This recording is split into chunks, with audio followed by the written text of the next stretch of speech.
السلام علیکم ورحمۃ اللہ وبرکاتہ۔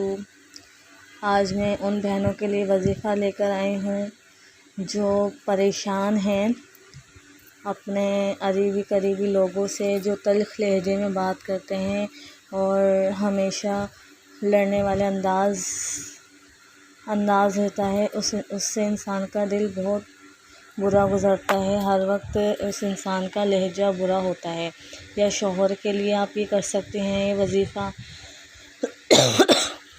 کسی کا شوہر اس سے محبت نہیں کرتا ہو یا تلخ لہجے میں بات کرتا ہو، اور یا پھر اپنے پڑوسیوں کے کسی کے لیے بھی آپ کر سکتے ہیں، لیکن جائز حاجت کے لیے، کوئی ایسا مقصد نہ ہو آپ کا، آپ اس کو جائز چیز کے لیے، تاکہ وہ آپ کو اچھی طریقے سے آپ سے بات کرے اور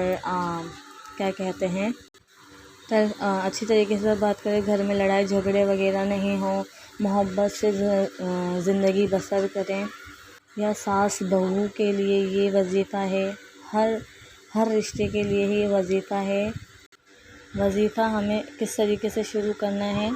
اول آخر ہمیں 11 مرتبہ درود شریف پڑھنی ہے، اور پھر ہمیں یا ودود یا ذو العرش المجید 11 مرتبہ پڑھنا ہے۔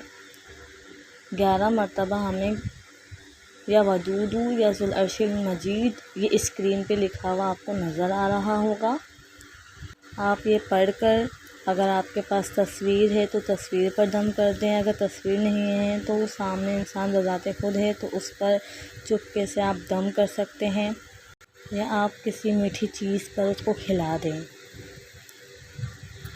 انشاءاللہ اتنا مجدد عمل ہے، آپ کریں تو آپ مجھے بتائیے گا ضرور کمنٹس میں کہ آپ کو اس کے فائدے ملے یا نہیں ملے۔ یہ میرا خود کا آزمایا ہوا وظیفہ ہے۔ اللہ حافظ۔